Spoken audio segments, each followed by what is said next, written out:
Welcome to all. I am Parthivan going to present about steam nozzle problem. Especially I am going to discuss about super saturated flow problem from this presentation. Let's start. A convergent divergent nozzle operates with 5 kg of steam per minute being discharged at 1 bar. For the steam supplied to nozzle being at 10 bar and 200 degrees Celsius and supersaturation occurring up to throat and normal afterwards, determine first one the diameter of nozzle at exit. Second one the maximum degree of supersaturation. Third one the amount of undercooling at throat. And for supersaturation take PV power 1.3 is equal to constant and P by T power 1.3 divided by 0.3 is equal to constant. They have given two conditions of the steam. From the supersaturation value we have to calculate the required parameters like D3. Given data mass flow rate P3, P1 and T1. Solution where the S1 is equal to S2. So as well as have given the diagram, from the diagram we can able to understand the problem according the enthalpy and the entropy, how much pressure and temperature will provide the increase or decreasing the values. Inlet from steam table at pressure 1 and T1 we can take a H1, S1, V1 value from the steam table. Then throat.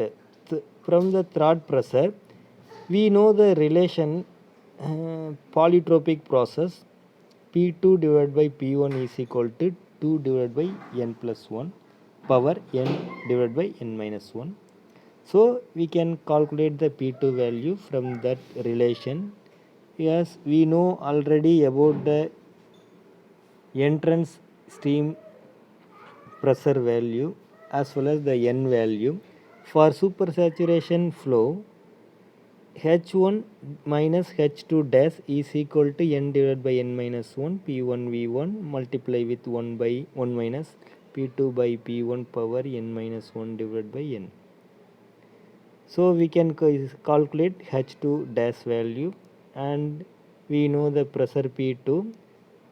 From the P2 we can take the HF2, HFG2, SF2, SFG2, VG2 value from steam table. From equation H2 dash is equal to HF2 plus X2 HFG2. Like that S2 dash is equal to SF2 plus X2 X2 SFG2. The exit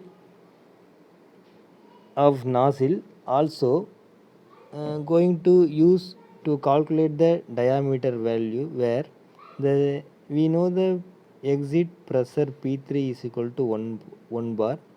So we can use the steam table to take HF3, HFG3, SF3, SFG3 values as well as the VF3, VG3 as well. From the equation S3 is equal to S2 dash is equal to SF3 plus X3 SFG3.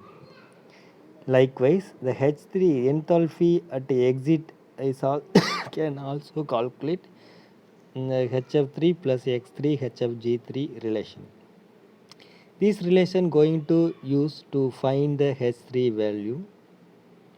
Exit velocity if inlet velocity neglected in the C3 is equal to 44.72 square root of H1 minus H3. So the area at exit we know the continuity equation mass flow rate is equal to rho 1 A1 C1. Here rho means density of water, A2 means that area of cross section, A1 means the entrance area, A2 throat area, A3 exit area of the nozzle. for considering the convergent and divergent nozzle. So we can able to use that continuity equation to get the area value A3 is equal to m dot divided by rho 3 C3. After that we can use the area formula to get the D3 value. A3 is equal to pi by 4 into D3 square.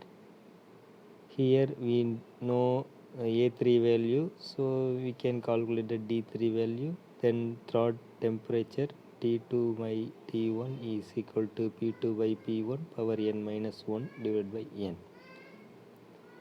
Here the T2 value is unknown parameter, so we can simply calculate from the equation. Remaining values are known parameter. The n value is 1.3 and the P1 value 10 bar, T1 value 473 Kelvin. Degree of supersaturation P2 divided by P saturation 138.18 degrees Celsius is equal to 1.58. So we can calculate the degree of supersaturation from the relation. And then amount of undercooling is also used to calculate the value from the T saturation at 5.45 bar minus T2 is equal to 16.94 degrees Celsius. In this relationship going to provide the required amount of undercooling values. And thanks for watching. Within this I will conclude my presentation.